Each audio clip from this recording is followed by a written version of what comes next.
Hello everyone, I'm BVG Hill and welcome back once again to Everybody's Gone to the Rapture. Now, this may or may not be the last episode, but yeah, if you remember, at the end of last episode, we finished off Steven's story, and man was it an interesting story, and now we're on Kate's, and we're at the Valles Observatory. Let me just take a screenshot of that real quick. There's just... because I have a feeling it's going to be 2 episodes. Just because every other character's like little story arc has always taken like 2 episodes. And what is this? What is going on over here? Those look like the little symbols that were drawn all over the maps. What's the significance of this, though? Oh. Things is happening, peeps. Oh my god.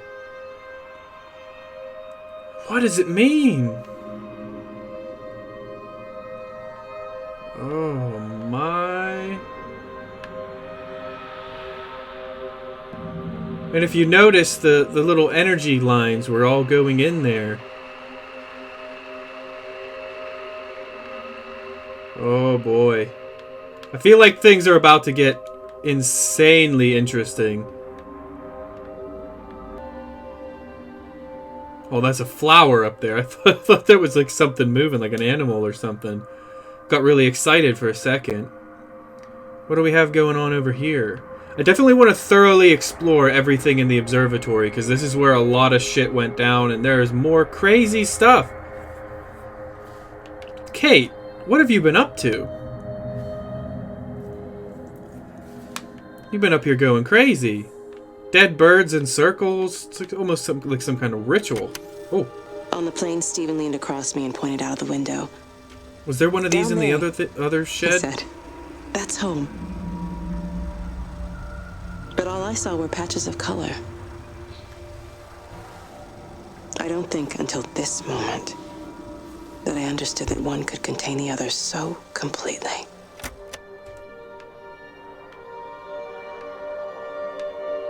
Hold on. I'm gonna run back over to the other side again. There might have been a recording over there in that shed. I wasn't paying much attention like I should have been.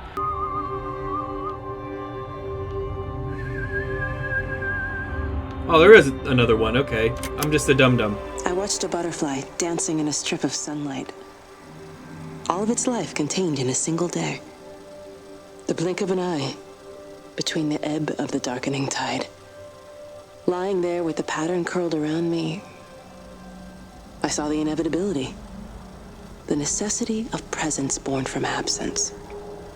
The constant unfolding.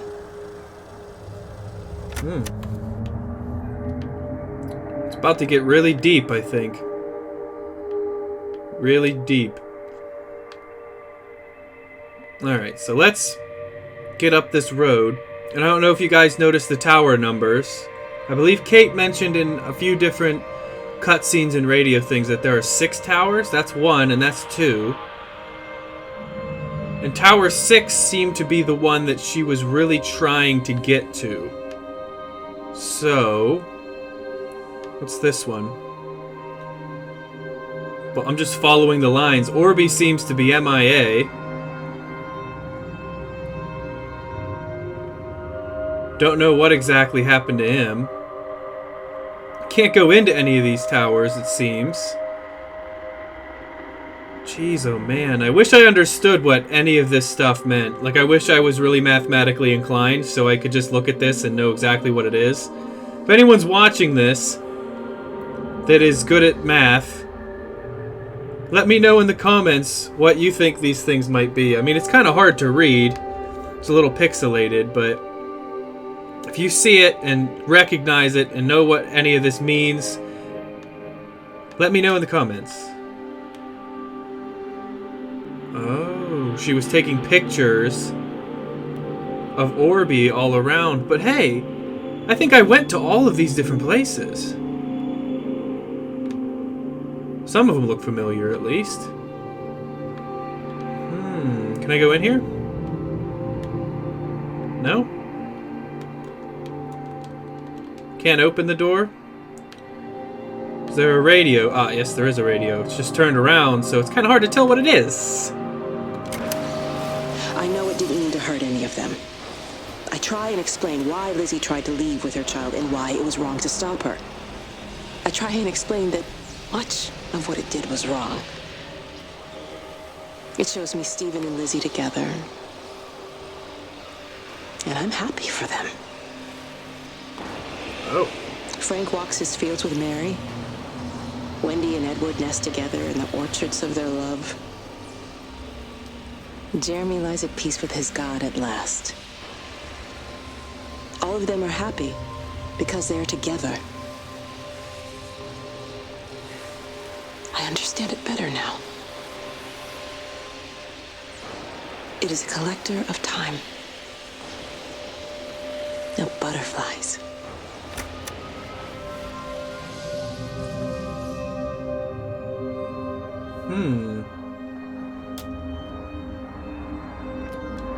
Okay, so it's a collector of... Was she talking about this pattern thing? Or just like the situation in general as a collector of time? Very confused. And these little tiny orbs of light are getting a lot more creative and a lot more spastic and such. I'm probably going to take a lot of screenshots this episode, just FYI. Because I love this kind of stuff. I love capturing a moment in a game that just really strikes me, you know? And it's just like, wow. Because it lets me go back in the future and really appreciate further the time and effort that developers put into making a game. It doesn't even make the little clickety-clacker noises when I'm trying to open a door anymore. I guess it's just like, no, you just can't open it. Don't even try. I watched the pattern lean in and time slow to almost nothing. I saw the flame leap from Stephen's hand and the moment hang in the air forever. I watched his face, and in the last second, I almost believe he saw me. He wasn't frightened or angry. I remember his expression, just like I remember it from the first time, early that morning when he woke and, still half sleeping, said, "God, I love you." And I loved him as he entered the fire, and I let him go, knowing I wasn't ready to join him. We have held time to ourselves here in this place, held the light to the ground because we were afraid of the coming dark. But now we understand that to cling to the light is not living. I've spent my life watching the illumination from a million dead stars reaching for me without grasping this meaning. The light we cast transcends our death. The pattern made by our living creates a bridge across the dark. What? I thought I'd be getting, like, some information on what the fuck is actually going on, but I don't feel any more filled with knowledge.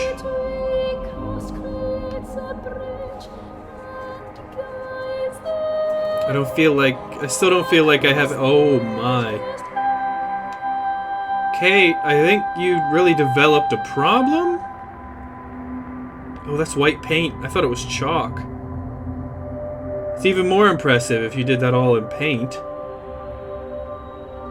Good grief, girl. What are you doing? Gee, oh.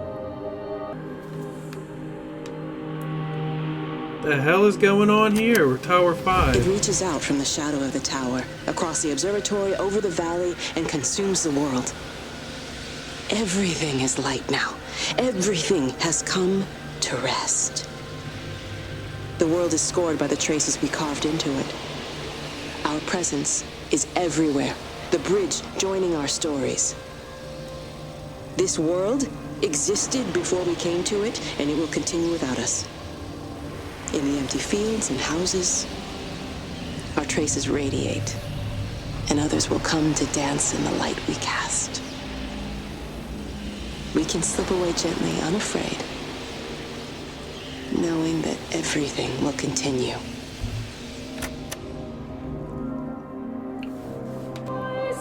Wow. Can I go through here? Probably not. Probably can't. I'm a little congested today, guys. I apologize for my voice being a little deeper and more raspy than it usually is. A little congestion. So bear with me. This is so cool. Looks like an Aurora Borealis, but that shouldn't be... well, one color for one. I don't think it shows up in the skies of England. So this is Tower 6. Tower 6 is the main tower.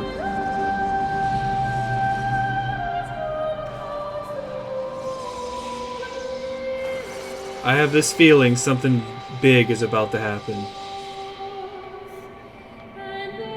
Something very big. Anyone else getting that impression? Oh, we can actually go in. This is odd. Oh. It's empty. That's not right. I feel like it should not be empty in here. Orby?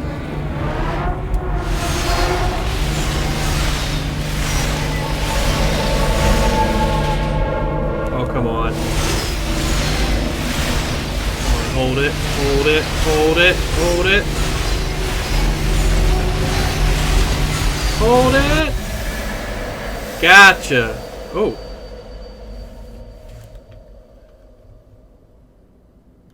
Is that Kate?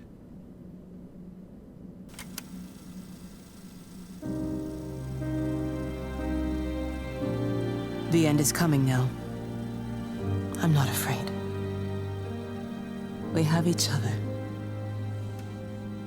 We lived apart from them. We understand now our failure to touch, to belong.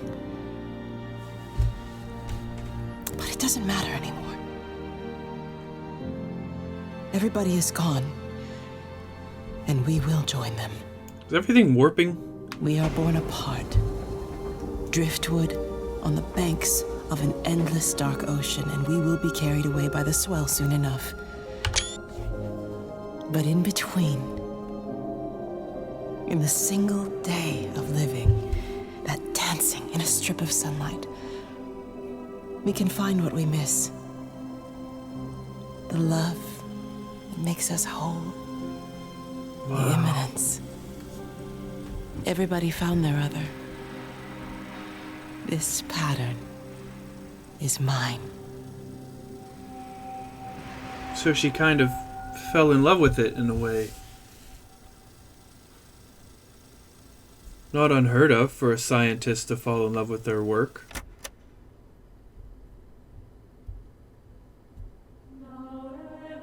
Oh shit. That's the end? I mean, we never really fully got to understand what exactly it was. Oh man. That was really abrupt. Well, I suppose I should say some words about it then. I thought this was a very good game. The production quality on it, absolutely top notch. Voice acting was fantastic. Very believable. The sound quality was fantastic. It sounded like they were actually talking in my ear. The graphics were incredible. The music, I mean, just listen to this music.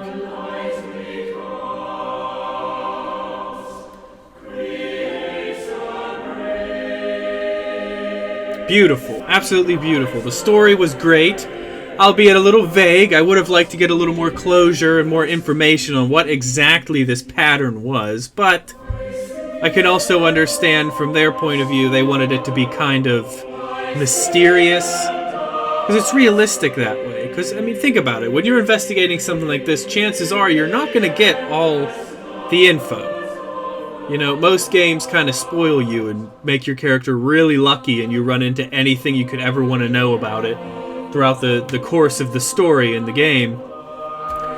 But I honestly thought I was going to get, like, another 2 episodes, including this one, out of this. Because all the other character arcs took 2 episodes, at least. Like, 2 or 3 episodes. But I kind of like the ending. Though we didn't find out what exactly... I mean, we know that most people died, but did anyone make it out? I don't know. But from what I understood, this pattern seems to be some sort of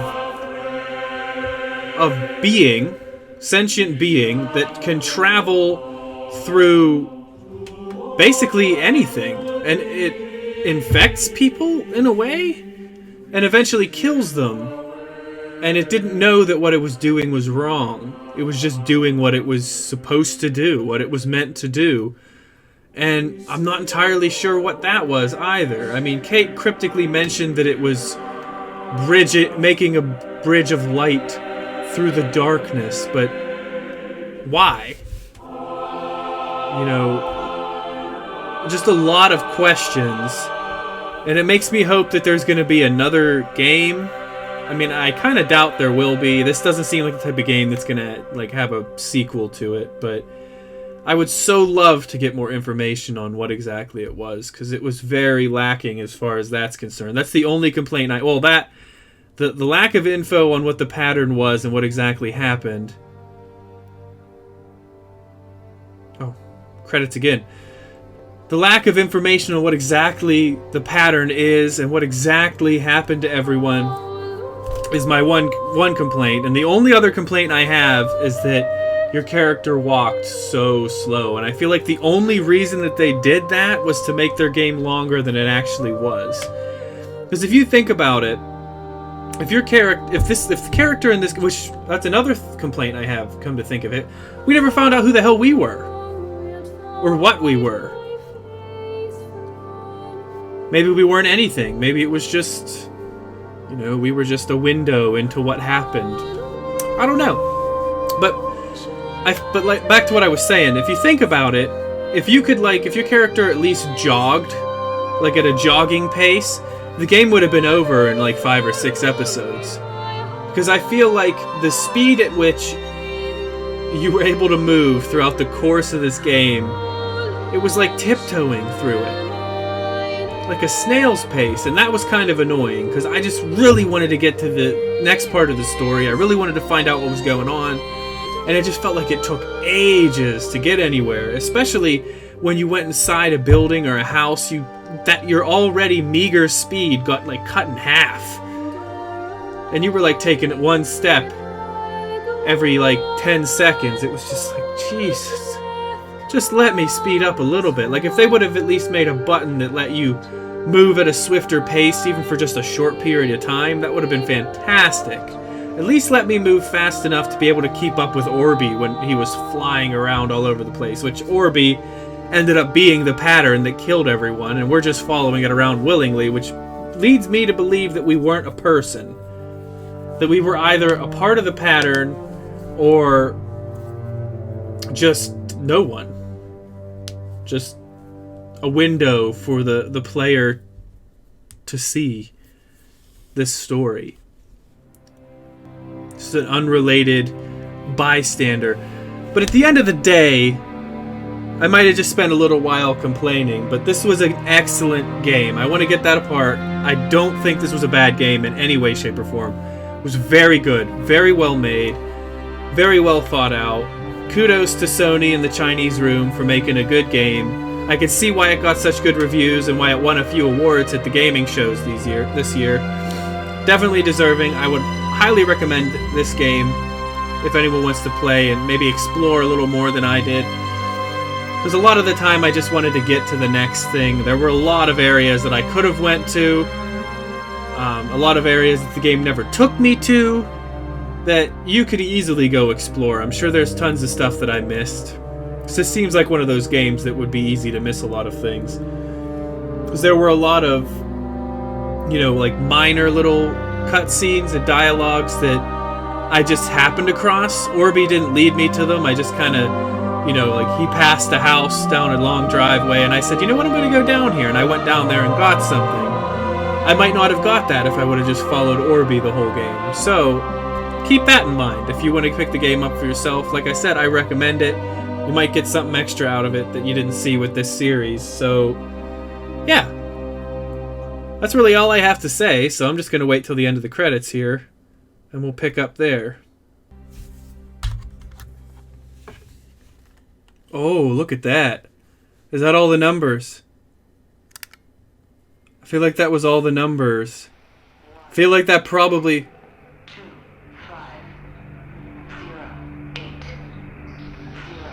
I'm going to have to look up what those numbers translate to real quick, because I need to know. I feel like they have to translate to something.